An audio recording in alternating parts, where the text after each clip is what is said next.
And now joining State Senator George Borrello on our Newsmaker line. Good morning, Senator. How are you today? Good morning, Brian. Great to be back with you. Great to have you on, Senator. Senator, actually, I was going to start on another topic, but in our news this morning, we're talking about that train derailment in the town of Hunt, which your office alerted us to. Was that accident yesterday? What do we know about that?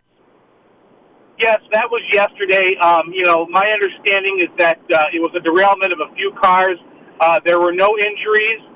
There were no, toxic materials, anything like that. I'm told there was actually the cars that derailed were actually carrying new vehicles, like pickup trucks, cars, and DEC was on scene just to ensure that there wasn't any environmental issues. So certainly, not a great situation. And once again, our first responders are there, putting themselves at risk to ensure that this was taken care of. But luckily, no injuries that have been reported. Okay, talking with State Senator George Borrello. On the COVID-19 situation, Senator Borrello, Steuben County, Allegheny County, and Livingston counties are in phase 2 of the reopening, and the governor said yesterday that outdoor dining starts today. I wanted to get your thoughts on that. Well, certainly it's good to hear if you would call this maybe phase 2.5, if you will, the sense that restaurants can return to outdoor dining. This is something that I have been advocating for, along with many others. I think it's a good opportunity. People are comfortable. Restaurants are certainly comfortable being able to provide services safely in that outdoor environment. And it also is good to get prepared now for going into phase 3, where regular indoor dining will return also. So I think especially now going into this weekend, we're looking at some nice weather throughout western New York and the southern tier. So it'll be a great opportunity for people to sit outside. Of course, there are certainly some safety precautions that have to be taken. But these restaurants that have been open for takeout are already engaging in most of those requirements anyway. Now it'll just be a matter of the guests ensuring that they are, doing things like when you're not at your table with your group, if you get up to use the bathroom or whatever, please have a face, some kind of a face covering on. The staff will be also required to have face coverings. And like I've seen at so many restaurants, sanitizing of the tables and chairs, menus, pens that people are using to sign their checks, all those safety precautions that have been in place will now be translated into the outdoor dining, scenario here. So I'm glad to see that, and I think it's going to be great for getting people out again and getting people, safely interacting with each other again. Senator Borrello, your thoughts on the reopening process, how it's been going, too fast, too slow, your thoughts? Well, I would say that rather than saying too fast or too slow, I would say it has been, a bit, in many ways it has been a bit unjust and unfair, and that is starting to be corrected now, which I appreciate. But keeping in mind for the longest time that big box retailers were allowed to be open, we had hundreds of people in places like Walmart and Lowe's, and meanwhile, small retailers are not allowed to be open, and I would say you'd have a better chance of social distancing folks in a small place that might hold a dozen people versus having to do it in a place that holds hundreds of people at one time. So, and despite all that, we have not heard of any, outbreaks tied to these big box stores. So I think that there have been many situations I've dealt with my constituents and businesses within my district where they have literally had their competitors down the street open while they have been not allowed to open. So I think it has been unfair and unjust, and I think that we need to continue to move forward. The vast majority of New Yorkers are in favor of of moving forward in the reopening. It's just a matter of how quickly. I think right now, because of, especially in the southern tier in western New York, where we border Pennsylvania, we're losing business to Pennsylvania, which is further ahead of us. And from a public health standpoint, their demographics are very similar to ours. So I don't see the benefit to lagging behind Pennsylvania. So I think that's something that needs to be taken into consideration. Also, you're seeing, as part of these protests, you're seeing people outside very close together. and in most cases not taking proper precautions.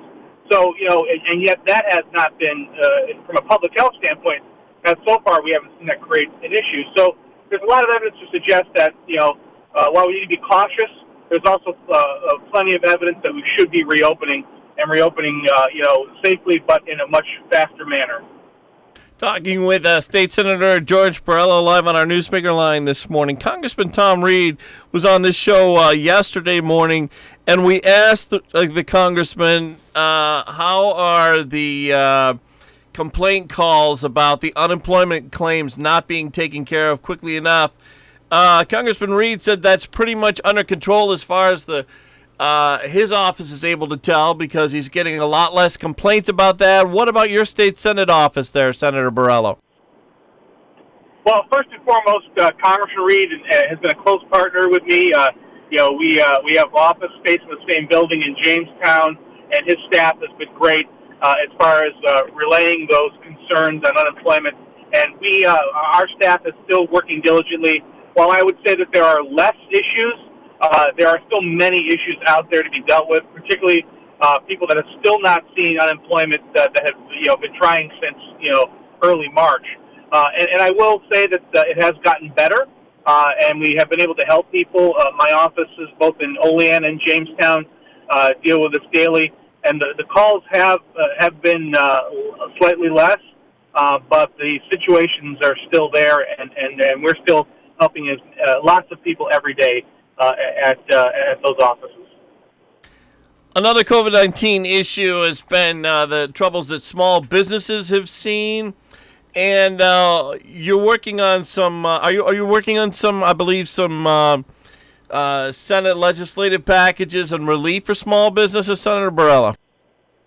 Yes, in fact, we went back to Albany last week. We had 2 days in session, and unfortunately, the majority did not take up any of that legislation to provide relief for small business. I introduced a package back in March that involves things like hold harmless the businesses that have experienced this huge increase in unemployment when it comes to the cost of unemployment insurance. That's a huge expense, especially for small business. And these businesses, it was not their fault that so many people all of a sudden had to go on unemployment.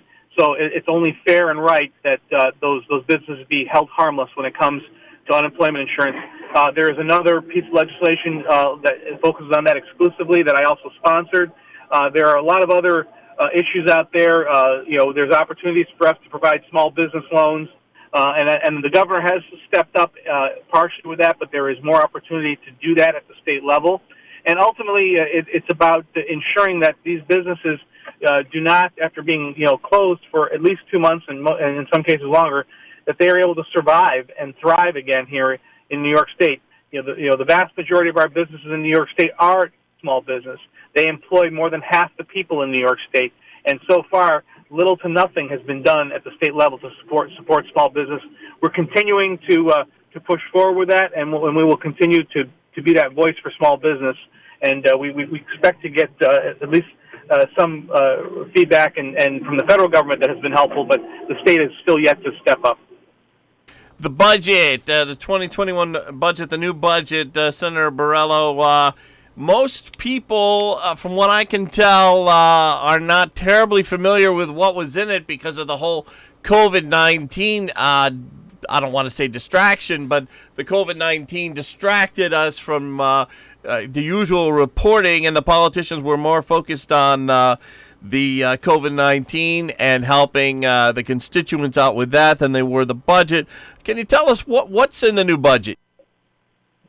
Well, first of all, the budget that passed, it contained a lot of policy issues, which I have always spoke out against. Things that really should not be really talked about in a budget situation. So we start talking about policies, and some of them did not make it in. Once again, legalization of recreational marijuana was brought up. It was not included in the budget, which I think is at this moment the right thing to do. But in addition, the budget itself that was passed, because of all of the latitude that has been given to the governor by the state legislature. Basically, our budget is written on an etch-a-sketch, is what I've said. And any time the governor has the ability to shake it up and start over again, because he's now been able to act and make cuts. We have yet to see any cuts, because even though he said that we would be seeing cuts in May, it appears he's still waiting to see what kind of federal relief will be coming to the state. All that being said, there are still hundreds of millions of dollars, actually billions of dollars, that have been given in federal aid that have yet to be dispersed, and things like $136 million to support child care, which has not been allocated yet to anyone's knowledge, and also there's other relief and funding for testing, which has not been allocated. So when it comes to that, to the budget scenario, we're kind of still in this kind of in this holding pattern, if you will, because so much is still unknown. But there are things in that budget. We did pass hundreds of millions of dollars again for green energy initiatives, which I believe are just wasteful government boondoggles. That was in the budget. There were a lot of other issues, lots of other issues that I took with what was in the budget. They have a lot to do with the fact that there wasn't any transparency, the fact that people were not allowed to speak out, that we did not have the proper, even though we had budget hearings, we did not have the proper input in the actual budget vote. So again, yes, COVID-19 had a lot to do with that. However, the Assembly, quite frankly, had a much more open process than the Senate. There was more debate and discussion, and the Senate has taken this opportunity to make the process even less transparent, which is unfortunate. Senator George Borrello, our guest this morning on Newsmaker. You mentioned alternative energy in there. Was reading on EmpireReportNewYork.com that there's going to be the state's biggest wind project going through Allegheny, Cattaraugus, and Wyoming County. Is that a result? Hundreds of wind turbines. Is that a result of the budget, the funding for that? That was already in the budget previously in previous years. This Alley Cat Wind project. There has been a lot of controversy there, and one of the things that did pass is a horrible bill that basically takes away all local control and any local voice and opposition away from local government.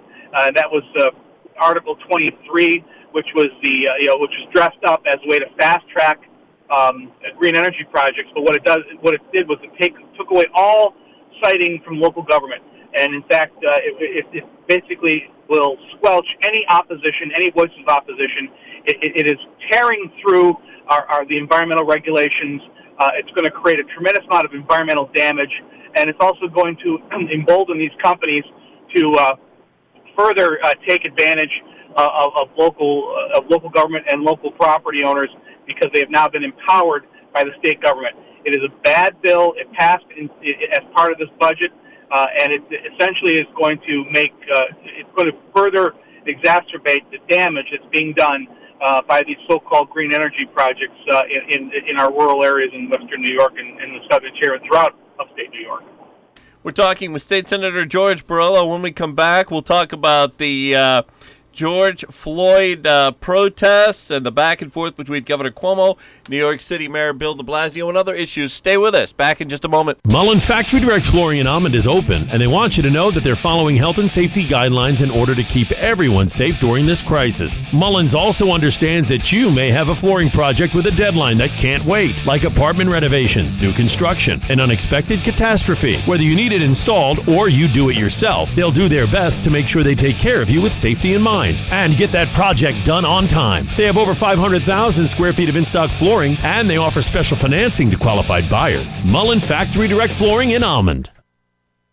At UR Medicine, we're taking urgent care in a whole new direction by offering telemedicine so you can get help anywhere, and adding things on site for increased safety, like symptom screenings, reconfigured waiting areas, rigorous disinfection, and masks for everyone.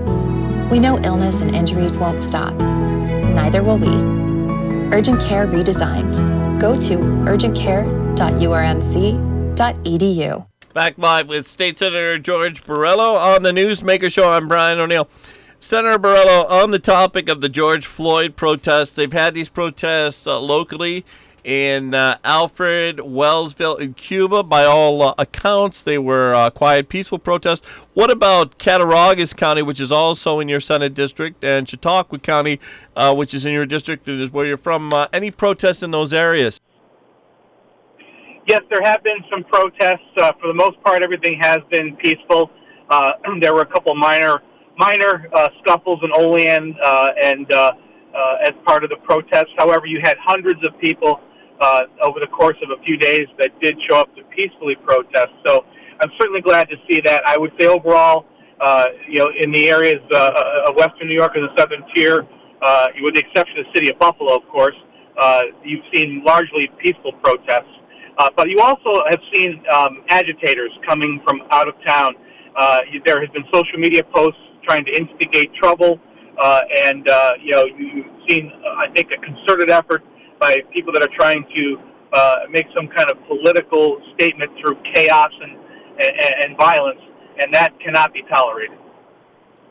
What about the Albany protests? From what I've seen on EmpireReportNewYork.com, some of those protests had pretty large crowds there in Albany.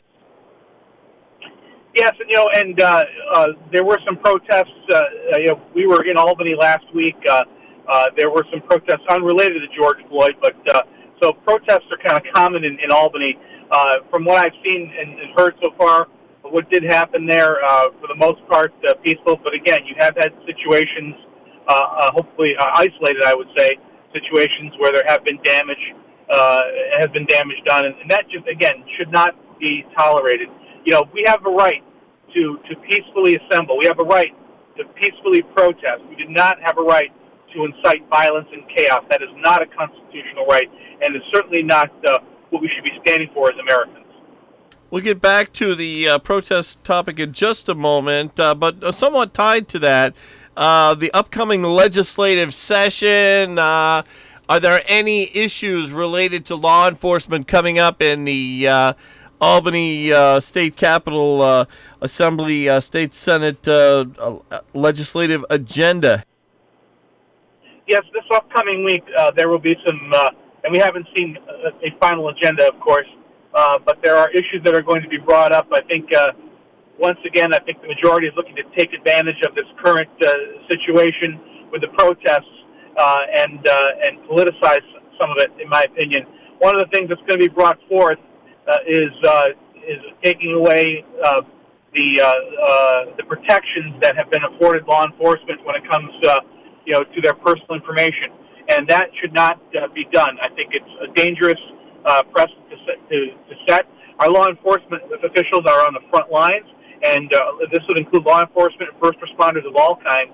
Senator, if I could stop you there, is that statewide or just New York City that would have their records, that law enforcement and first responders records made public? Is that just New York City or is that the state? My understanding is the legislation that would be introduced is statewide. Of course, we haven't seen a final version of the bill, keeping in mind that bills can be amended up to the very last minute as long as there's a message of necessity from the governor. So we may not know until the last minute what the final bill looks like, but from the draft that has circulated so far, it would be statewide. Are you hearing from law enforcement and emergency first responders on how they feel about their records being made public?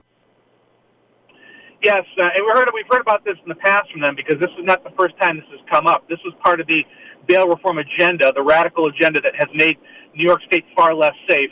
The whole idea of repealing those confidentialities was talked about with the original bail reform. So this is nothing new.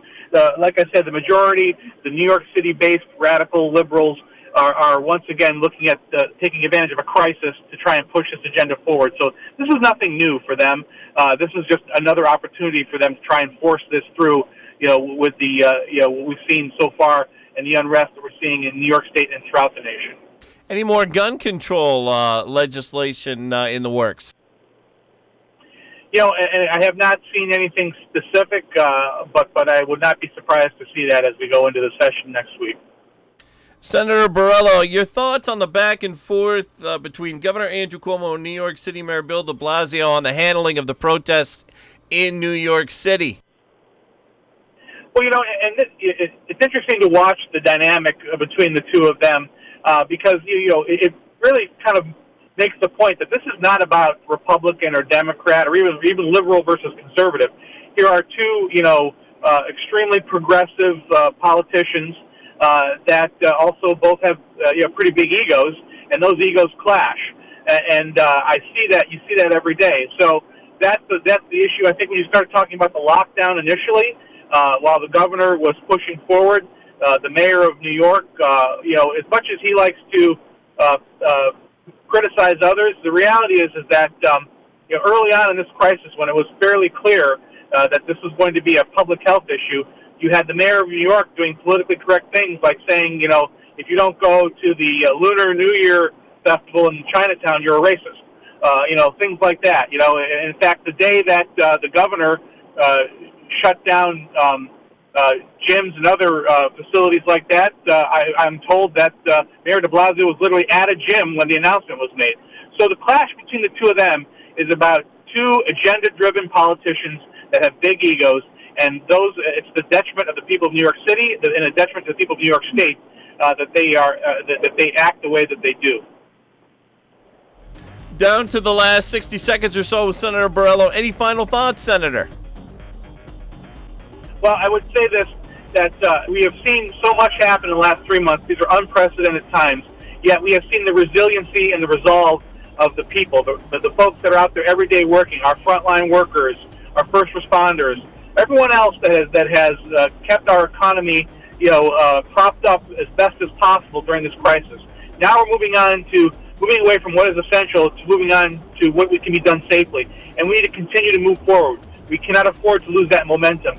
The impact on our economy is going to be devastating, and it already is in so many ways, but we cannot further let it devastate our economy. It's important that we open up. It's important that people get back to work, and it's important that people understand that we can do this safely and continue to move forward.